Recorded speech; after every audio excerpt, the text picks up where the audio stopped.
Hi there, and welcome to the Skylight Books author reading series. If you'd like to learn more about us and our many upcoming author events, please visit skylightbooks.com, where you can browse our inventory, buy books, and join our Friends with Benefits Club.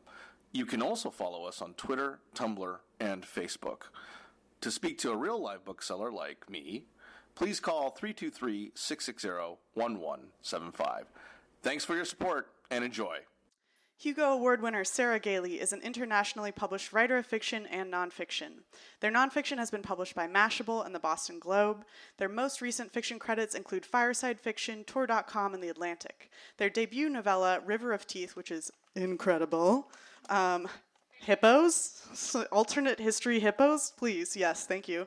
Was published in 2017 via Tor.com and was a 2018 Hugo Nebula Award finalist.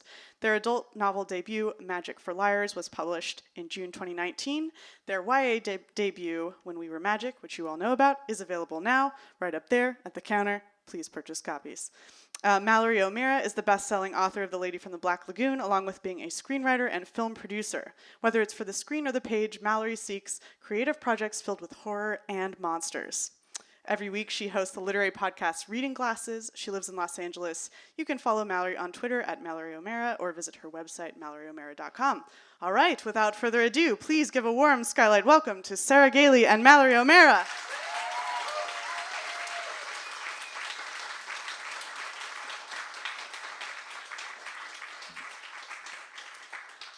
Oh my God, look at all of you.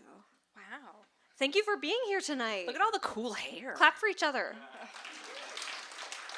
I always get annoyed when people are like, give yourself a round of applause, because I'm like, ew.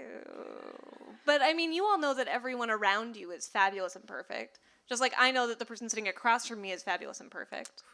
Also, there's 4 seats up front if anyone wants to sit. Come on, I promise we don't bite. This is weird and bare. I don't make any promises. I'm not going to promise. I don't see very well, so I'm not gonna get you. I've been practicing being in public spaces without biting people, and I'm at like a... They're doing great. Great is strong. I'm at like a 85% success rate. So thank you for being here. Thank you so much for coming out. We're very excited. Yeah. Thank you. Our second event together at Skylight Books. Is this place not perfect? I mean, it has a tree. Right. And last time we were here, we got to see the cat that lives upstairs that was completely disinterested in us. Very classical cat style, was like, I'm here. But there is a cat here, which is what's important. It's perfect. That's all I want in the world. So the way we're going to do tonight, I'm going to read a story to you. This one. And I am not. I don't do readings. I did my own audiobook, so if you want to hear me read the book, you can listen to that. But I will talk to you about things, but I'm not going to read this book for you. And then we're going to talk to each other, and hopefully like that will be, edutaining. It's going to be great, and we're going to try really hard not to swear, because I know there's at least one child in the audience. I'm going to try really hard not to swear, and child, I'm sorry in advance, because the reading I'm about to do... You're a YA author now. You can't swear. I do, but the reading I'm about to do from my YA book is, it'll be fine. It'll be fine.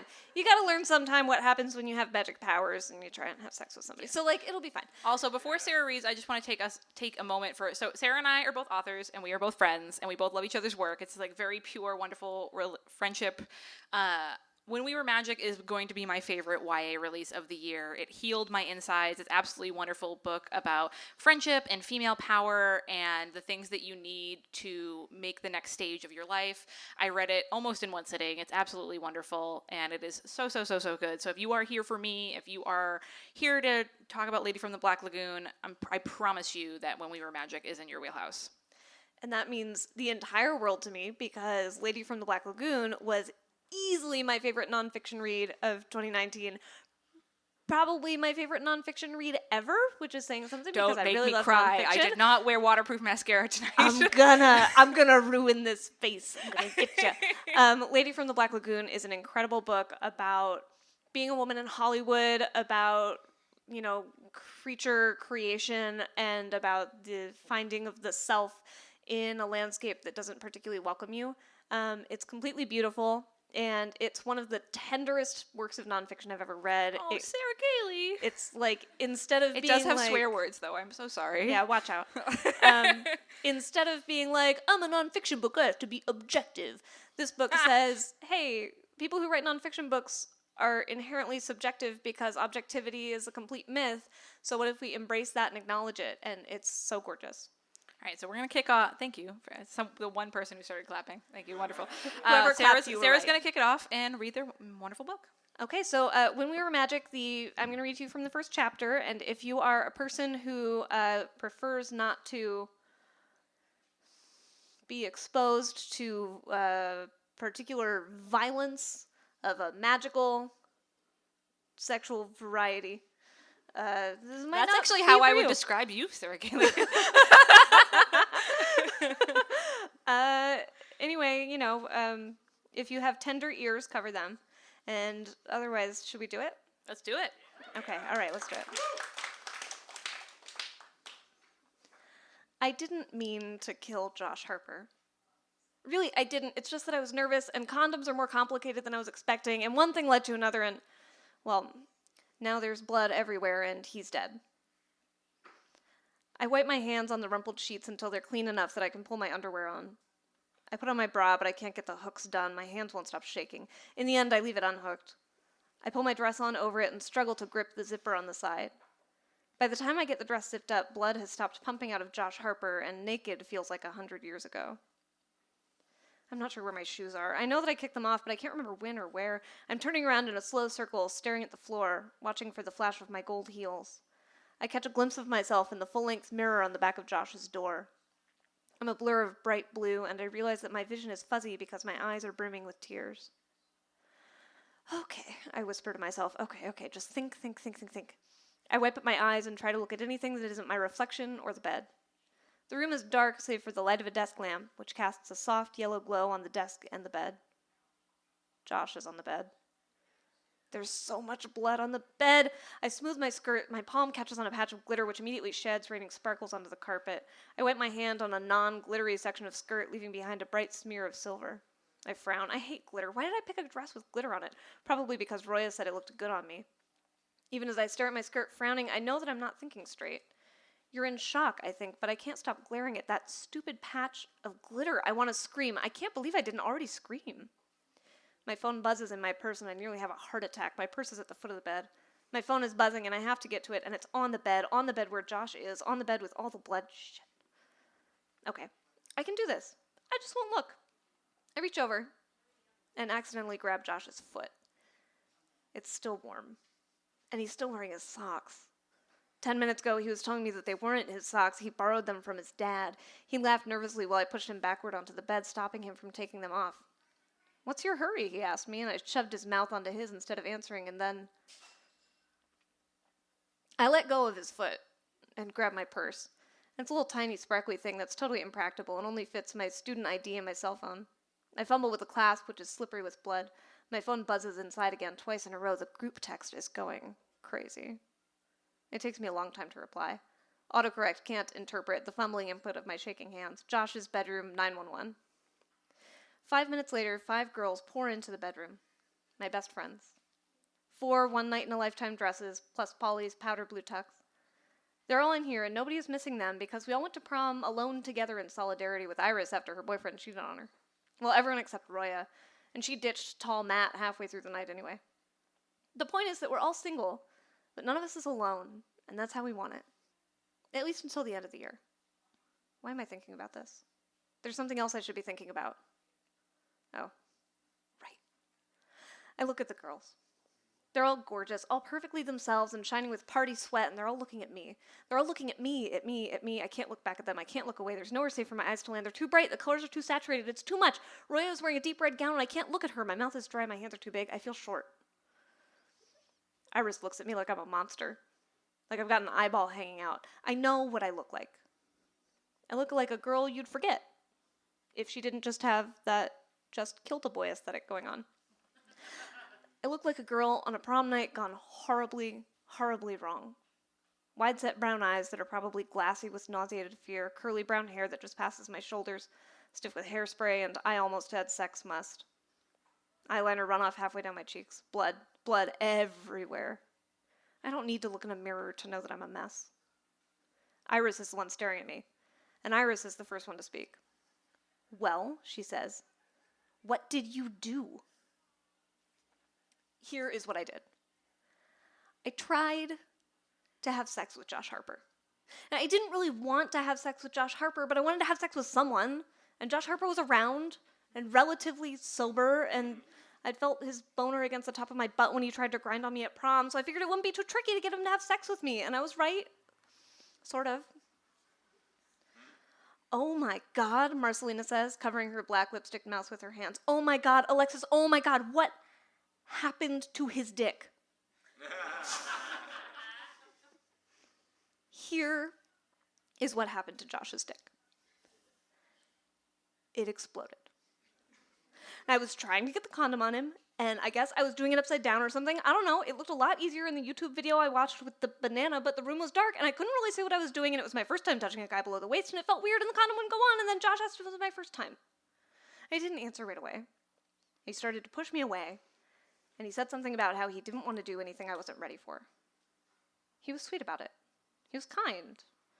But I wanted to have sex with someone, anyone. I needed to just get it over with, and I figured it probably didn't matter if I was ready or not because Roya was probably going to sleep with Tom Matt anyway, so I lied.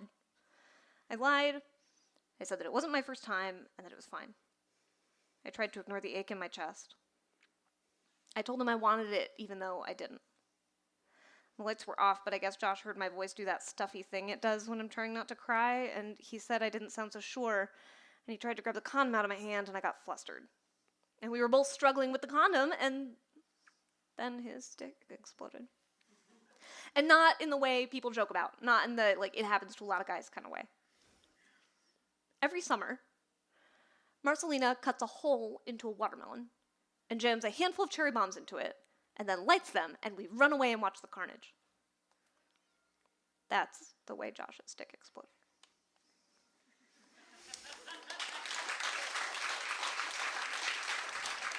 And somehow it only gets better from there. I know it's tough to believe, but it's really, really amazing. So tonight is March 5th, which is a very, very special day, not just because I'm here with my friend Sarah Gailey, and not just because it's the day that I'm celebrating the launch of the paperback of my book, but because it's the 66th, wow, here we go. You got this. 66th. Nailed it. Anniversary. Big build-up for The Creature from the Black Lagoon coming out. Very exciting. Heads up for Creature. So the Creature from the Black Lagoon is a really, really special monster for a lot of reasons. He's the first Universal monster that was really out in daylight. He's the first Universal monster that was played by multiple men in one movie. He's, was the only classic one in the Pantheon. And I'm talking, we all know the Pantheon. If you have your own editions, we can fight later. Creature from the Black Lagoon is one of the classic Universal monsters. But he's also the only one that was designed by a woman. And that woman is a lady named Millicent Patrick, and she's my hero. And that made Creature from the Black Lagoon really, really important to me. So when I was a kid, I realized that I was a huge monster fan, and I was the weirdo in my family. If you can't see me right now, I look like the only weirdo in your family. I have a neck tattoo. I can't do anything else besides talk about monsters. So when I was a kid, I was like, okay, I have to give myself a monster education. I have no big brother or sister. No one's going to teach me about this stuff. I have to do it. So I was like, okay, cool. I'm going to go through all the classics. Dracula, Frankenstein, Bride of Frankenstein, all of them. And I finally got to the Creature from the Black Lagoon, and I completely fell in love with it. It really still holds up for an old monster movie. I really empathized with the creature. I fell in love with it, and I did what every film nerd does after they watch a movie, is I had to know how it was done. I had to go online and look up who made the monster and all the behind-the-scenes photos and trivia that there was to be had. And I was the only girl monster lover that I knew. I didn't know. All of my heroes up until that point were guys like Rick Baker and Tom Savini and Dick Smith. It just never occurred to me that girls did stuff like that. I was very happy to be a monster fan. And all of a sudden, I was scrolling through Google Image and seeing cool pictures of the creature and being a super nerd. And there was a picture of a woman working on the creature suit. And maybe it was sort of like what a time traveler would feel like if they saw an iPhone or a toilet that works. I was just like, wait, what? And there was this picture of a woman working on the creature, and it completely blew my brain open. And all it said was Millicent Patrick, designer and illustrator. And that was it. All of a sudden, my whole world changed, and I realized that I could do this. I could make monsters. I could make monster movies. Girls did these things. Wait, whoa, what? So cut to many years later, I ended up becoming a monster filmmaker for a living. And up until that point, that's all anybody knew about Millicent Patrick. She had no Wikipedia page, no nothing. All people knew is that she maybe worked on Creature from the Black Lagoon. And all I needed to know more about her, but there was nothing out there. So I decided to dedicate my life and all of my savings and 3 years of my time to trying to find her story. Because what happened to Millicent Patrick is that she did design the Creature from the Black Lagoon, but the problem was that her boss at the Universal Monster Shop was a man named Bud Westmore, and he wanted to take the credit for it. He didn't think the movie was going to do very, very well, but when it started to do gangbusters, and it still does. It's still, like, everybody knows Creature from the Black Lagoon, even if you're not a monster nerd. Maybe you saw Shape of Water and you're like, wow, that's kind of sexy. Like, that's all from Creature from the Black Lagoon. And the movie came out, and it started doing well, and she went on this tour to promote it, but she had to promise him that she wouldn't tell anybody that she did it, that it was he who designed it. And she was like, okay, still, I'll do it. I'll go promote it. And she did so well, and the movie did so well, and all of a sudden he was like, wait, this is doing great. I want credit for this. So by the time she came back from the tour to promote Creature from the Black Lagoon, he had fired her and blacklisted her. And that was it. Nobody knew what happened to Millicent Patrick. When I started working on this book, nobody even knew if she was still alive. And I said, you know what? I want to know. Everything that this book came from was me wanting to know what happened to Millicent Patrick, because Millicent Patrick showed me that I belonged here, and it felt like I needed to do something for her. And I'm not going to tell, if you haven't read the book, I'm not going to tell you the rest. No spoilers. But I went on a big journey to find out what happened to her, and what I found was more incredible and amazing than I could have even imagined. I like to call her the Forrest Gump of the 1950s, even though she wasn't as good at running. But she was a really, really incredible person. Her story just goes all across Hollywood, all across different media, and I spent a long time trying to find it, and I did find everything, and you can read all about it now. The book, I will warn you, is not a straight biography. It's sort of like Julie and Julia, but for weirdos. Because when I started writing the book, I realized that I needed to give people a reason to care about her. And I needed to, the easiest way I knew how to do that was to show people why I care about her. And so I started weaving my own story of trying to find her into the book. And what easier way to show why one woman's legacy was buried than to show people how absolutely, I know there's a child somewhere in here, effing difficult it was to unearth it. So that's what Lady from the Black Lagoon is. It has been the greatest honor of my life to unearth her legacy and to show people that this is what this woman did. There's this huge push right now to get more women behind the camera, writing, directing, drawing things, making comics, making everything, and that's amazing. But it is so important for women to know that we've always been here. We have a legacy here. We belong here. We are so important to this genre and every genre. And that's what Millicent Patrick proves, and that's why she's important to me, and that's why she should be important to everybody. And I am so thrilled that you're all here tonight to hear me and Sarah talk. And if you haven't read the book, I hope you love it. And if you already read it and you loved it, thank you so much. Okay. We have questions. We do. Sarah and I are both very organized, so Yes. we came up with some discussion questions that are, because on the surface it might seem like our books aren't very similar, but they actually are. So Sarah, both of us wanted to write about female friendship and female power, and that's a theme that is really, really important to both of our books. What made you want to, When We Were Magic is just diving in to this group of women who are magic. Like, what made you want to go into that world? When I was about to say when I was a teenager, but also like yesterday. Aren't we always teenagers? Yeah. Forever. When I was a teenager through literally this morning, I I have always been terrified to lean on my friends. I don't know if anyone else in the entire world can relate to this feeling of, oh, I better not ask too much from the people who tell me that they love me, because what if it turns out they only love me until I ask them to pay attention to me, or until I ask them for help, or until I What if they tell them only I'm hurting. what if they only love you, but they secretly hate you? Exactly. You know, that totally reasonable thing that I think sometimes. In writing this book, the reason that I wrote this book is because my literary agent sat me down and was like, why aren't you writing YA? And I was like, oh, I'm not cut out for YA. I'm not good enough of a writer for YA. The people who are writing YA right now are so brilliant and innovative. And I was like, I'm just some guy. I can't pull that off. And my agent said this thing that he says to me a lot. It's really messed up. He said, oh, okay, no, that's fine. You don't have to do it if you don't think you can. And I was like, this is the one time that didn't work. I was like, no, literally, I don't think I can. And he's too smart for me. He said, no, that's fine. That's fine. I understand why you don't think you can. You know, it must just be that you don't think you have anything relevant to say to teenagers. Woof. Yeah. And I was like, okay. And I thought about it for a little while, and I realized the thing that I needed to hear when I was a teenager, and also yesterday, is that my friends love me and want to be there for me, and that I shouldn't be scared to take up space in their lives.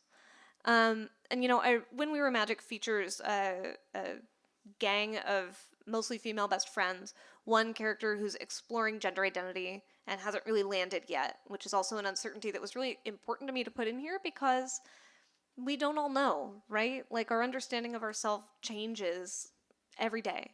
And so it was important to me to put a character in here who's like, yeah, I'm using she, her pronouns right now. I don't know what's going to happen when I go to college and I have more room to be the person who I am.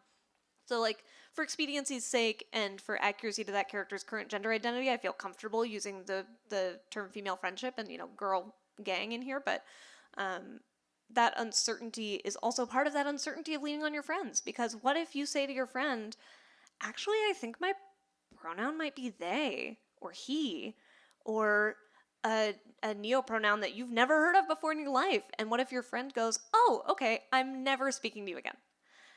I wanted to write a book where that terrifying outcome doesn't happen and where the main character spends the entire book feeling like it could happen anytime. She's asking her friends to help her deal with the fact that she accidentally murdered a boy. And they all need to use their magic powers, her magic powers which went wrong and murdered the boy, to try and fix this problem. It's a huge ask. We all like to say that we have a best friend who we would call if we need to get rid of a body. I have 2 cats that are very hungry. Oh, I know. They would be on it. Honestly, I would just take call them them like directly. a week, but it's fine. I would just text Sailor and Lula directly. I would hit them up in the group chat and be like, hey guys, I got some faces for you to eat. We all like to say that, but, you know, then I personally am terrified to, like, text a friend of mine and be like, hey, are you mad at me? Right? It's a huge disconnect. And so the reason that I wanted to write about the power of friendship and the things that friendship can do for you with people who truly love you and support you as the person who you are and for who you are, I wanted to write about that. I wanted to write about what that can be and what that can do and how much you can lean on that, how much more you can lean on that than you know. When you think about your friends, you think, oh my gosh, I just wish that I could be there for them. Whatever they need right now, I wish that I could be the person who can give it to them. And if I can't, I want to find a way to be there for them in the place that their heart is. But then so many of us are like, oh, I better not ask my friends for literally anything because they'll probably hate me immediately.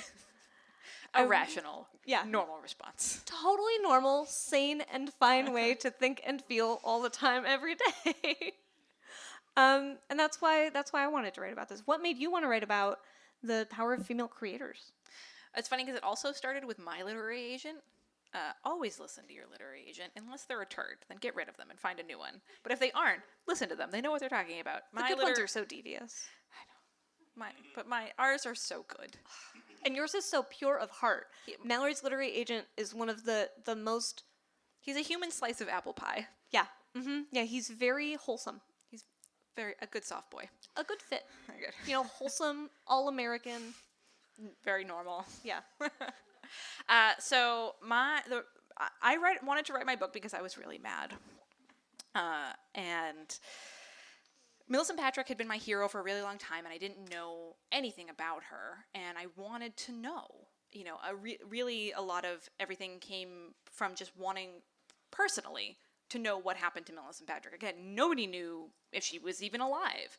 And my literary agent was the one who was like, wow, that sounds like a great book. And I was like, yeah. He was like, sounds like a great book, Mallory O'Mara. And I was like, oh crap. Okay, right. Yeah, let's do this.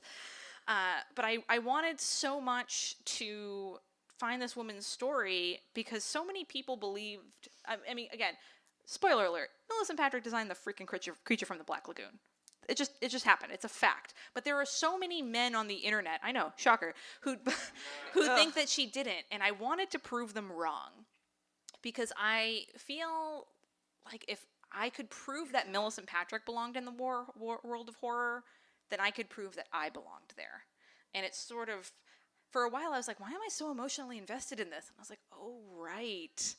And it became such a huge personal project, and I realized that I was carrying this woman's banner. And I wasn't just carrying her banner, I was carrying all, like, women who make things, women who write things, women who like horror, women who like monsters, women who are weird, women who want to do things that no one else has ever done before. I was carrying all of our banners into battle, and that was really what pushed me on.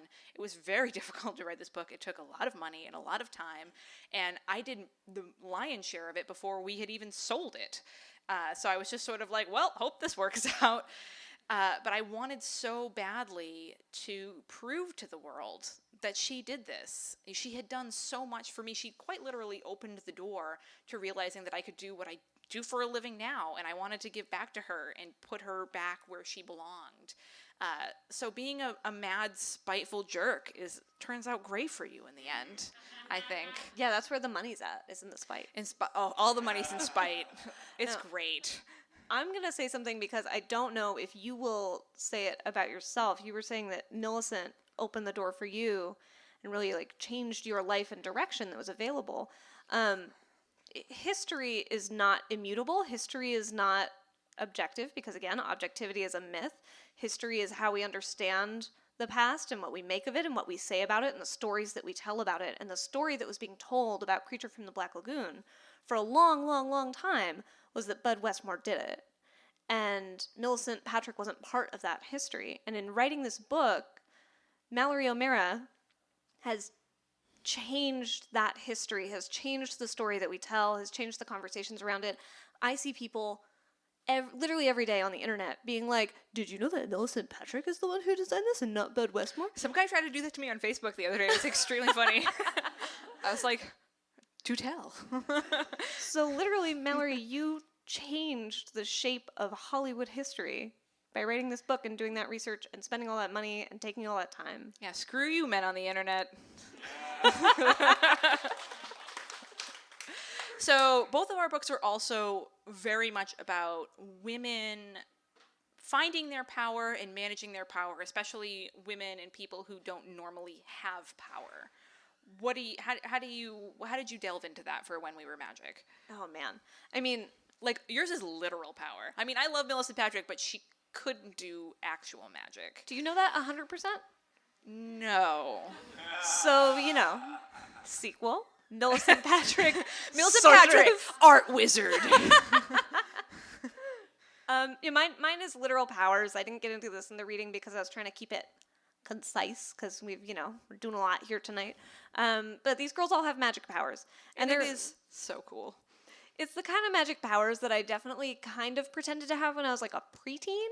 When I was a preteen and I was like, maybe I have magic powers and just nobody realizes it. And then I'd be like, and nothing would happen. But waiting for that Hogwarts letter. Any day now. Any day. I know I'm just late on enrollment and they're going to get back to me. The postage is really funky from Hogwarts. Yeah, it's hard to pay owls with inflation. Oh, God. And they can't count. So they're always like, did you give me my change? Anyway, these girls have literal magic powers. They can alter the shape of reality around them.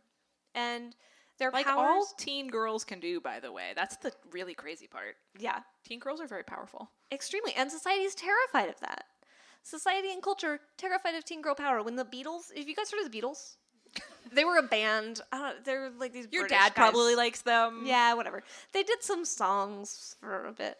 And when they first started out, their fan base was teen girls. They were One Direction. Teen girls loved them. And so everyone was like, that band's stupid. That music's stupid. We don't care about it. It's stupid. And then some men were like, maybe it's good. And then all of a sudden everyone was like, whoa, the Beatles, perfect. And then they made a movie about how the world will be totally different if there had never been the Beatles.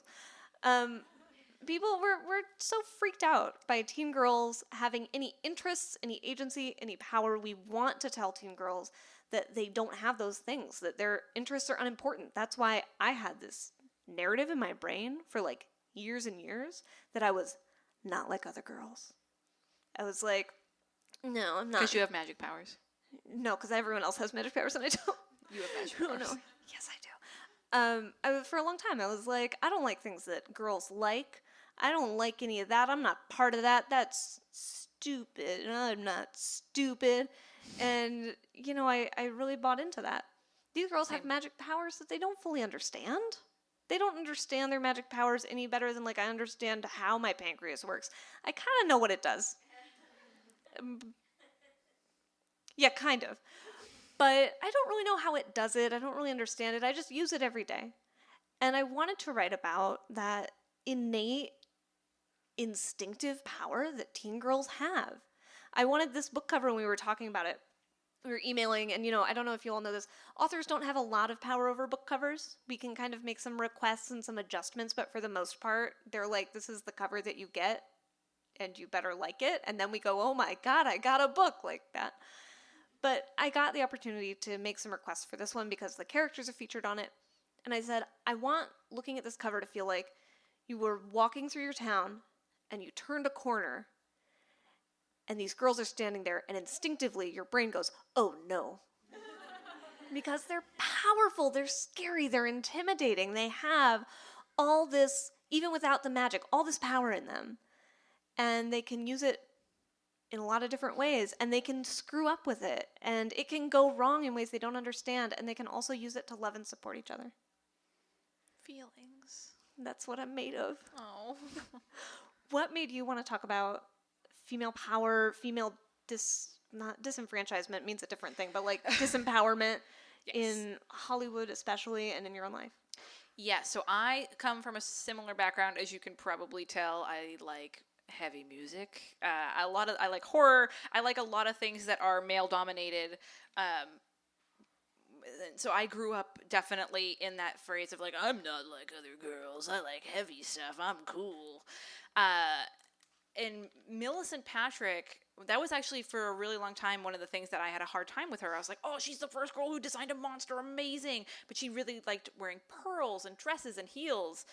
And it was a huge disconnect for me until I realized, like, Millicent's the one who showed me, like, you can do both.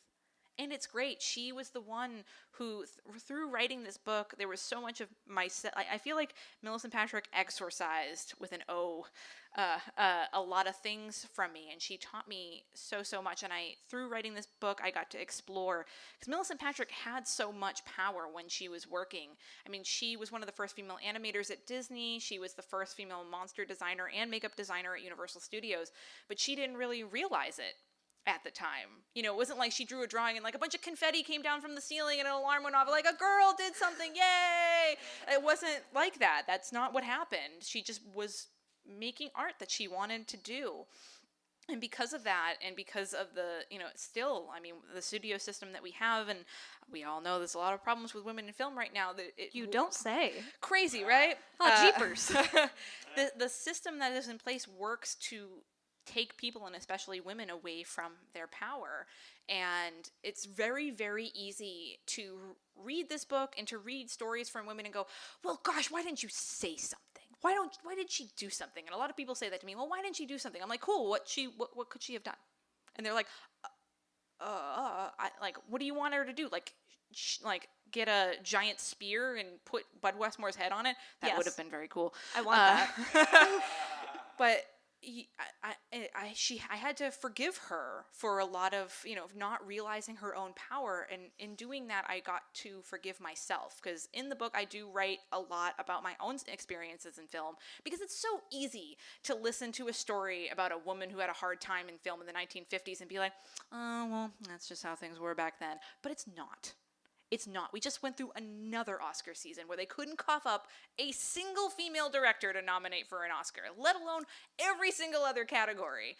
This is how films are now. And so to show people that, I write about my experiences as a female filmmaker. They will make you very mad. They made me very mad. But writing about them made me, and looking at them through the lens of Millicent Patrick, made me forgive ourselves, because we put so much of the onus on the people who this stuff is happening to. Like, well, why didn't you do this? And why didn't you that? Why didn't you say anything? And I was asking myself those same questions while I was writing about Millicent. And then it made me turn the spotlight, the great patriarchal eye of Sauron on myself.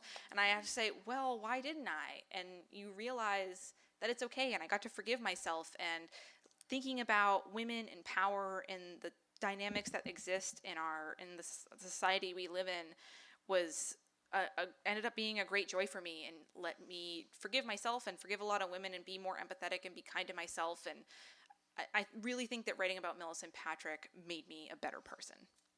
And I think that there's a lot to say about who we forgive for what. We don't want to forgive the people who don't fight back against these injustices, because I'm sure people in this room have experienced this. In order to survive in the workplace, in order to have the career you want to have, in order to avoid violence, sometimes you can't. You just have to say, okay, this is how things are. And we don't want to forgive those people. We question them so hard. We interrogate them to try and find out what they did wrong. But then we offer a lot of forgiveness to the people who perpetrate the I'm trying to find a word that doesn't have swears in it, because we're trying not to swear tonight.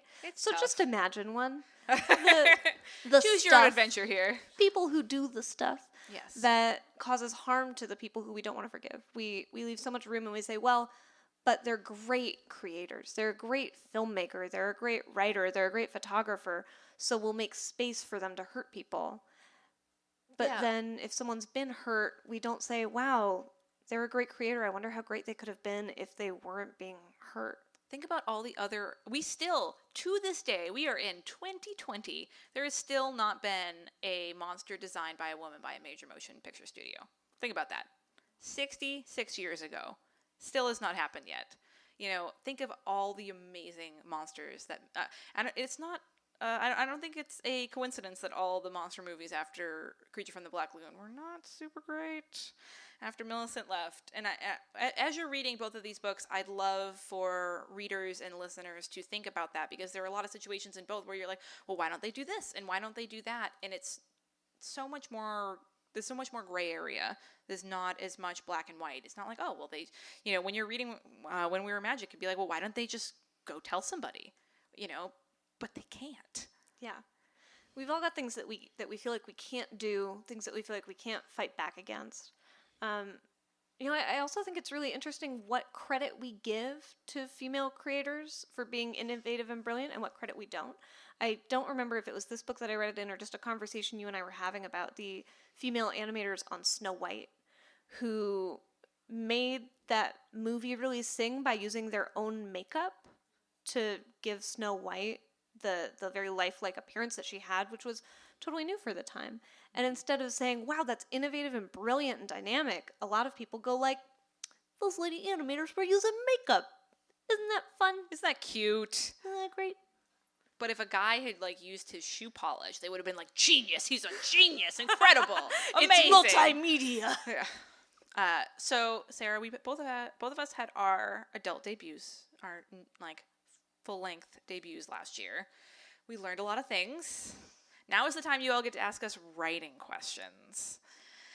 What did you learn during your debut process? What advice would you give to other writers? I know. Besides, buy a really nice bottle of bourbon. Yes. buy a really nice bottle of bourbon, buy a really nice water bottle that you can travel with because you'll get so dehydrated. Hand sanitizer too. Oh, so much of it. Also, with very much love to all of you, when we're signing and stuff tonight, we're going to be like hand sanitizing every 10 seconds. So that Please don't be offended. Yeah. We're very happy you're here. We just don't want to get germs. We don't want to get that thing that's happening. I also just don't like being touched that much, so it's a great excuse for me. The advice that I would give to someone who is having a debut year, especially a debut year like the one that we've had, is try as hard as you can up front to make space and ask your friends to make space for the things that you need. On brand with my book. When We Were Magic, available in stores all around you. This is something that obviously I've already said I struggle with, and I struggled with a lot this last year, is being able to say to my friends, hey, everything is happening all the time. I'm exhausted. I need space. I need help. I need you to be okay with it when my brain is made of fondue and I screw up on stuff. And I was fortunate enough to have really amazing friends who just knew that already, who were like, hey, everything's happening all the time to you. It's fine. I know that you're going to be a disaster. But I think that I would have had a better year, and I would encourage anyone who is launching a big project to give themselves a good year by just being prepared for that, for giving yourself in advance for the ways that you're going to screw up, asking your friends to love you, because your friends will probably say, of course, dum-dum, I'm going to love you. What about you? You have had a humongous year. The time between your hardcover and this paperback coming out have been like Mallory O'Mara-a-thon. One blood tear comes out of Mallory O'Mara-a-thon. Oh, that's really good. It's been amazing, but it has been a lot. And I think one of the things I really like to tell writers is that writing is very weird in the way that, as the author, you are the point person for all things. So a lot of people think that you personally designed the cover, that you are choosing which bookstores you're going to, it's just you. It's like the Wizard of Oz. It's you pulling all the pulleys behind the scenes. That's not true. And it's very easy to get wrapped up in all the minutia of like, okay, well, I'm going to write a book. What is the book cover going to look like? What is this going to, like, you can't think about any of that stuff because you're not in control of it. There's so much stuff as a traditionally published author. Neither of us can really speak to being self-published. Oh, not at all. I am so sorry. Those people are warriors. We don't know how they do it. I'm not cut out for that kind of life. But for That's incredible. They're magic people. It's amazing. But we're both traditionally published authors. We're speaking to being traditionally published. There's so much in the process that you cannot control. You cannot, honestly, sometimes you really can't control how big your book is. Some things get chosen in weird meetings that you were not a part of. Your book cover, how much publicity you're going to get. Your title, all kinds of things are not in your control. Really, the only thing you control is the work. And it's hard to focus on that because everything else is shiny and fun and you want to think about your title. I call it naming the band syndrome. It's like that one guy in middle school who's like really stoked about his new band and he's got a cool name for it and a logo that he drew in his notebook. And you're like, cool, dude. How many songs have you written? And he's like, oh, well, I'll get to that. But I made shirts. Listen, the shirts are what matter. That's why you get involved in music. That's why you get involved in publishing, is for the sweet tote bags. But oh yeah, have a tote bag plan in place if you're publishing a book. Seriously, I have a tote bag full of tote bags. I think there's a portal in there to a tote bag dimension. But it's this applies to anything that you're making. It's very hard to just focus on the work, but it is the most important thing, and it is truly the only thing that you can control. And it's when you're going on tour, you're doing all these other things, you get very wrapped up in other stuff, but you just can't control it, and it does make you feel like you're going bonkers, and a lot of things are swirling around and you're just like frustrated because there's so many weird markers in writing, like, oh, I want to make this bestseller list, or I want to do this or do that. You're not in control of that. And as much as an anxious, ridiculous person as I am, I'm like, you want to be in control of everything, but you can't be. So you just have to write the best book that you can, but also realize that that's all you did. You wrote the best book that you can, and it's not going to be something for everybody. Just try to think about that one person out there that's going to really, really like it. And that's all that matters. And writing can feel really big and weird, and you're tearing a piece of your heart out and throwing it out into the world, and people are going to stomp on it or love it, whatever they do.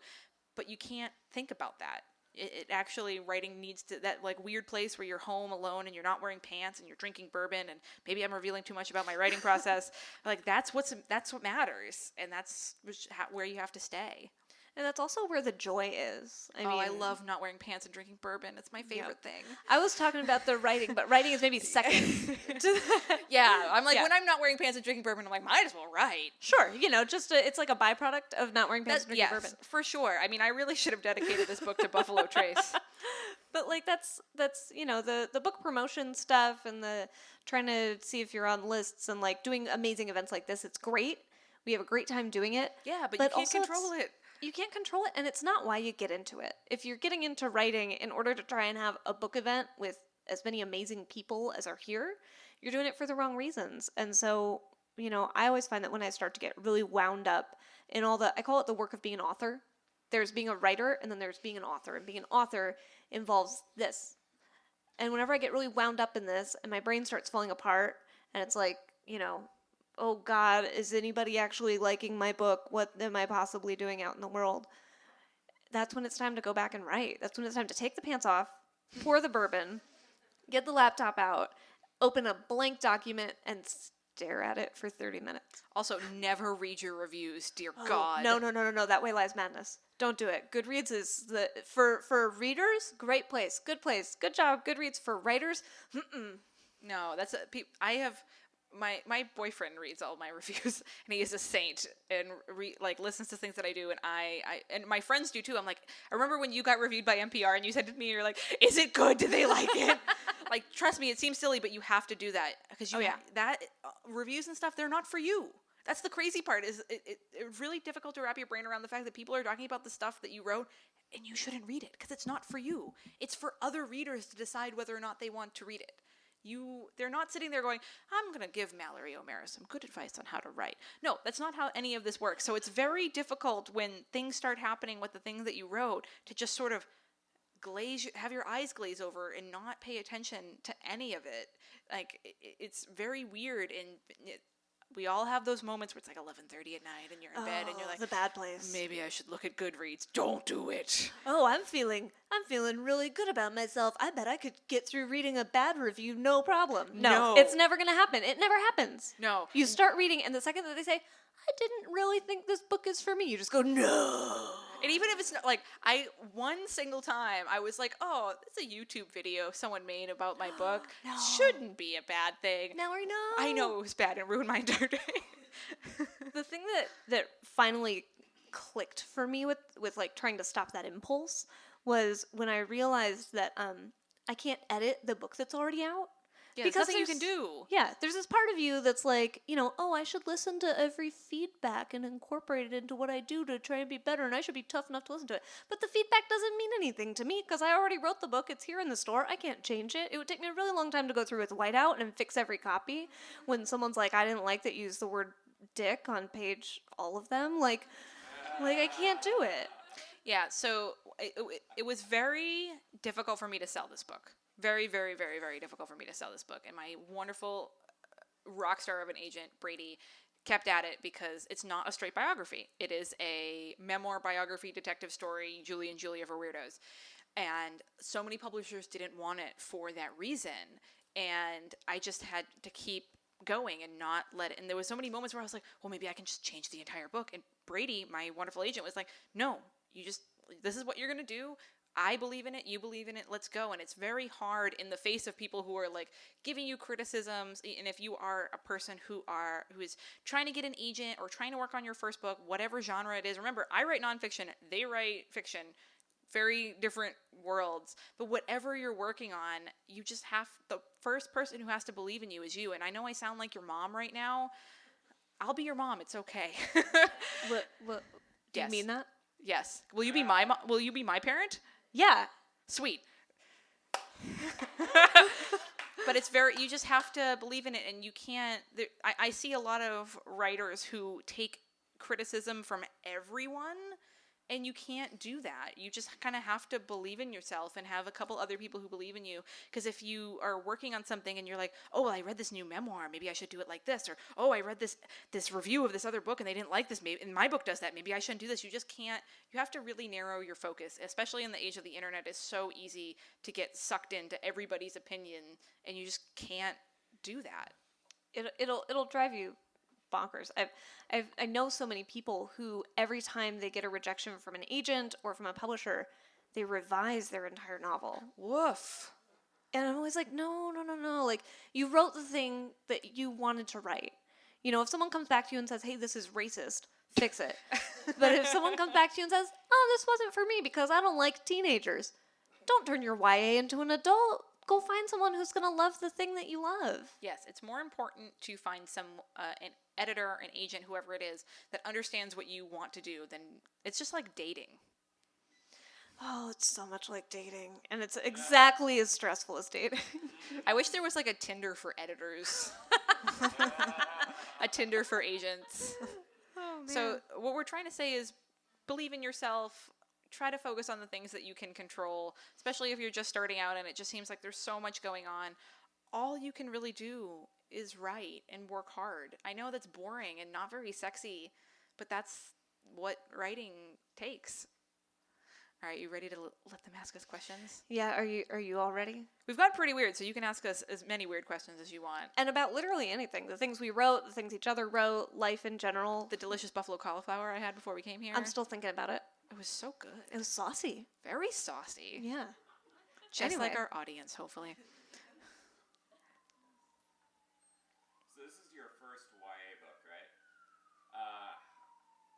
What were sort of like the things you had to do differently in writing for a YA audience versus like not a YA audience? How do you talk to the cool young kids, Sarah Gailey? Hello, fellow kids. It is I, Sarah Gailey. Well, first of all, I wrote all of it on a skateboard. Also, we're going to repeat questions back. It's an accessibility thing because we have microphones. So the question was, what's different about writing this, my first YA book, as opposed to everything else I've written, which is more geared toward adults? I was really freaked out to write YA because of that question. Listen, I'm not cool. I'm really not. I just learned what a Visco girl is like 3 days ago, and I was so stressed out because I was like, the kids are using slang I don't even understand the origin of. Who am I? Where do I fit into the universe? Should I be buying a gravesite? Like, I was really scared that I was not going to be able to write for that audience because I'm not a teenager. As most YA authors are not.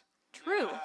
And that did not occur to me. I was like, oh, I'll be the only one. All YA authors are just teenagers with mustaches on, like pretending to be older. They're all standing on each other's shoulders in trench coats, and we're like, wow, All you're really tall. YA authors are 3 teenagers in a trench coat.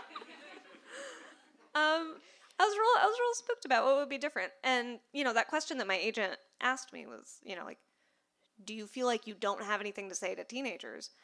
And I was like, well, I don't know. I don't know what teenagers know and don't know. And my agent was like, hey, dum-dum, it's the same stuff that you didn't know when you were a teenager. So the thing that I had to do differently was, instead of telling a story to fellow adults about things that adults think about, mortgage, taxes, necktie, job, I wrote a story that was trying to speak to the teenager who I once was. And this actually is the book that changed my approach to writing. I used to, for my first couple of books, I was very about like, what's the story I'm trying to tell? What's the plot? Can I spell all the words? I don't know. I got a computer fixes that for me. But with this book, I shifted my perspective to say, what do I want my reader to take away from this? What do I want? This isn't message fiction by any means. A boy dies from his penis exploding. Like, it's not, I'm not doing an after-school special here. But I did want to... Wasn't that in one of the DARE programs? Like, you do meth and your penis explodes? Yeah, it's an after-school very special. I wrote this book thinking about what I wanted to change in my reader after they read it. I wrote it thinking of it as a conversation instead of a monologue. And it completely changed how I write. That's how I write now. Someone will... On a skateboard? Yes, on a skateboard, pantsless, with bourbon, Hell yes. My house is a very stressful place. I got the laptop in one hand and the bourbon in the other. I right now thinking about what's my reader going to take away. And, someone will approach me to do a short story for an anthology, and my first thought isn't, what cool plot could I do? My first thought is, how is this story going to change the person that reads it if I do it right? If I do it wrong, I don't know, maybe they'll grow a tail. But if I do it right, maybe they'll come away wanting to fight injustice. Maybe they'll come away wanting to ask their friends to love them better. Maybe they'll come away terrified that something's living under their bed. Like, that's what I'm looking for. And that was what was different about this book, but also how I'm different from writing this book. The first project I pitched after Lady from the Black Lagoon, that is with my agent right now, is a YA book, and it's nonfiction. It's going to be It's going to be so good. the world's first choose-your-own-adventure nonfiction. It's a lot of work.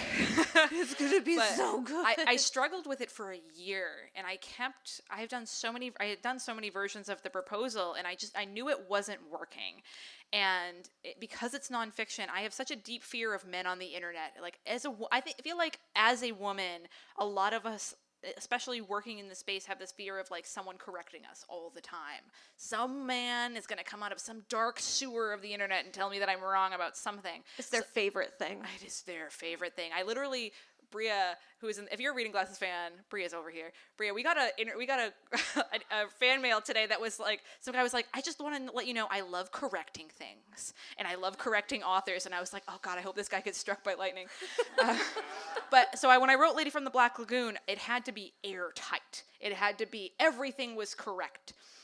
And so I was working on this nonfiction until Brady, again, my wonderful agent, finally was like, Mallory, would a teenager want to read this? And I was like, I felt so ancient in that moment. I was like, I'm uncool. But he was absolutely right. It was boring. He's like, Mallory, because the book is about filmmaking. He's like, it's not about being right about every single tiny bit of minutia about filmmaking. It's about wanting a kid to want to read this. And he's like, what is the point of this book? I was like, I want young girls to want to make movies. He's like, great. Is this boring book going to want to make them do that? I was like, no.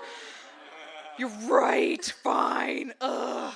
But he was totally right. So I had to just stop thinking about men on the internet for a while and thinking about what would make a young person be excited about this book. And I got to make jokes more, and I got to just fudge timelines a little bit and focus on not so much all the facts, but just about how fun and engaging it was. And it made me like writing more. I still was pantsless and drinking bourbon, but it was it was a lot of fun. So I got a lot from my experience of doing that. About the worst fear of men on the internet, that you'll stop thinking about them. I know, right now they're all shaking a little bit going. It's like salting slugs. Yeah.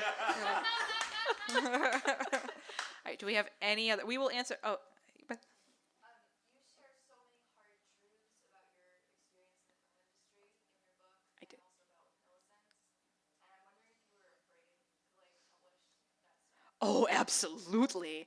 The question is about that I share a lot of hard truths and personal stories and hard things about Millicent's experience and my experience, and was I afraid to publish it? The answer is absolutely. Before this book came out, I did a whole lockdown of all of my social media, every online, even like my MeUndies account, like every single thing. I locked down the password. I made sure I really did a lot of security stuff because I was so afraid of men on the internet, and there was a lot of legal stuff. There's some stories that I tell that are about real men in the film industry, and we talked a lot to the lawyer about at my amazing publisher, Hanover Square Press, and we worked with them to make sure that I was just vague enough that they couldn't sue me, and we did a lot of things and changed a lot of wording, and I was very, very terrified. I will tell you, every single morning for 6 months before Lady from the Black Lagoon, I woke up and went, oh, everyone's gonna hate my book and they're all gonna murder me. Oh my God! But I just dealt with it because, one, it was so important for me to tell those stories, and I wanted everyone to know who Millicent Patrick was. But if it mattered to one woman, if one woman out there read this and was like, holy crap, I'm not alone, then it was worth it. And that's the thing. That's the thing that, like, it's the sunlight to all the garbage men on the internet, you know. If it mattered to some other woman or changed somebody's mind, like, I went into writing the new book that I'm working on now is like such a breeze, because this book really felt like I was marching into battle. And that's part of why book tour was so tough for it, and why doing a lot of interviews, and, you know, I have so many horror stories from interviews that I've done and things. I just knew it, but it was so important to me. So that's where the bourbon comes in. I was just like, screw it, this matters. You know, she matters, we all matter. I'm going to do this. Let's go. And yeah, I haven't been murdered yet, so. And never will. I'm too strong now. Yeah. Shout out to all my bodybuilders friends from Bodybuilders Gym. I'm just too strong to kill now. Bring it, Westmores. Yeah, I know, right? Although I will say, there were events that I was not allowed to go to because the people there didn't want to make the Westmores mad. It's still happening. So the battle is still going on, and I will fight it until I'm dead. Which won't be for a very long time because you're very strong. Thank you. Do we have more questions? Actually, I have a question, kind of the inverse to that question. I'm a huge Universal Monster fan. Never heard Melissa's name before. I'm so surprised. And so I wonder if people love those movies and know a lot about them, and you obviously discovered a lot of stuff in the process. What, after the book came out, whether it was on a book tour or interviews or just someone coming up to you, what did it jostle loose for maybe like a big Universal Monster fan, or what have you learned since it's come out about that genre, that period in history, like for the better? For the better? If there's someone that was a big monster fan that came and said, "Oh, I knew Millicent, here's a story." Oh, well, one thing that was really cool that happened. I did an event in Reseda at the library there. Babe, was WonderCon last March or April? Last April. That's my boyfriend. I did an event in Reseda last April, and Millicent Patrick's best friend's film agent was there. And it was super cool, and I got to talk to him, but he didn't really tell me. The only thing everything that I have learned since the book came out has reinforced my beliefs. Everyone who I've talked to that knew Millicent, I've had emails from people. Millicent's last husband's daughter emailed me after the book came out, and there is new stuff because of that in the book, just a little bit. Everyone was just like, she's amazing. She was incredible. We love her so much. So that has just been awesome. I think we got time for one. Yes. One more? Someone give a question to Sarah, because I've had 2 questions. Do you have a Sarah Gailey question? So for Sarah, what has been your favorite book that you've written? And if you can't pick a favorite, How would you ask them to choose? so what's your favorite aspect of writing this book? Ooh, okay. I'll try and answer both. I love every book that I've written. My favorite book that I've written so far is probably the one that comes out next year. It's called The Echo Wife. It comes Get out excited, folks. It's early gonna be so 2021. good. You're going to come to Skylight Books and purchase it for yourself and all your friends and Yes, family. you are. It's the story of the woman who invented adult duplicative cloning. So I've got one of you, and then I go, whoop, and there's another one in a test tube. And it's the story of the year after her divorce from her husband, who she leaves when she discovers that he has been leading a secret second life with a clone of her who he created by stealing her technology in order to have a less threatening version of her. A nice light read. There's a lot in there.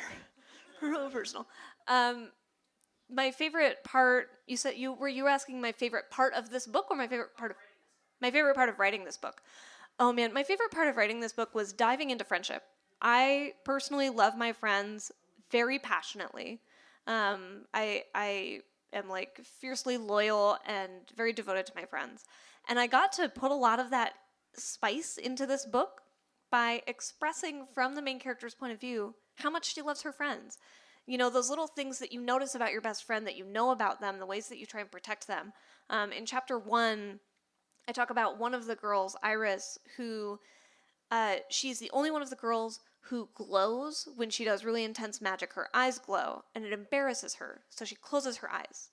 And none of her friends tell her that when she closes her eyes, they can still see that light, because they know that it would make her feel self-conscious, And so they're like, you Lot know of what? Feelings. We're just not going to say anything about this. No one else is ever going to see it except for us because we only do magic when we're around each other.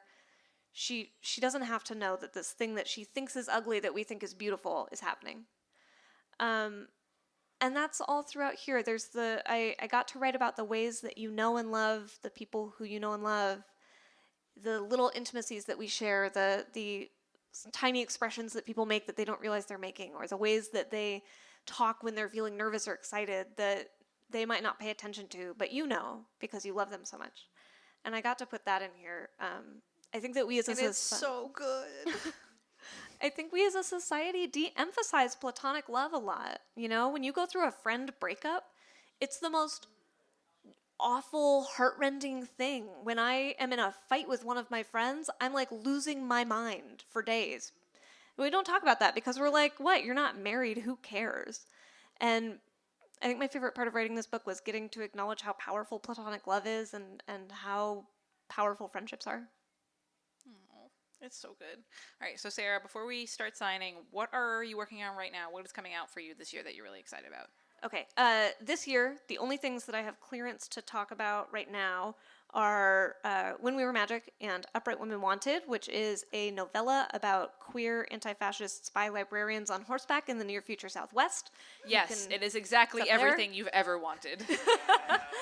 It's up there and you can buy it. The Echo Wife comes out in early 2021, and right now I am working on the novel that will follow The Echo Wife, which is about a woman who moves home to take care of her dying mother and becomes obsessed with the idea that there is something living under her childhood bed.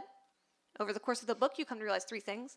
The noises she heard under that bed when she was a kid were her father committing a series of grisly murders in the basement.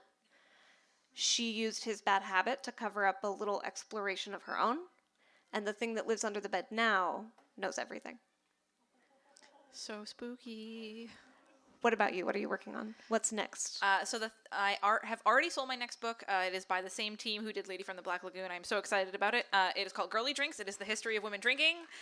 I am so thrilled about it. When I first moved to Los Angeles, my best friend Lauren got me a whole cocktail set, and I was like, oh, I didn't know you could get nerdy about drinks, and anything I can get nerdy about, I'm really excited about.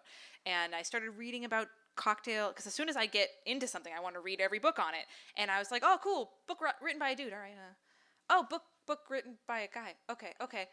Oh, no women's history in this either. Oh, what a bummer. And I realized no one had written that. And there were all these, like, in every book there'd be like one sentence here and there. There was one sentence in a book about how during Prohibition, all social rules were upended when it came to drinking because all bars were speakeasies and, weren't legal. And that was the first time women were allowed to drink in bars. And I was like, wait, hold the phone. I want to know more about that. And that was it. So I was talking to Lauren about it, and she was like, you know what that means, right? And I was like, oh, I got to write another book. Be the change.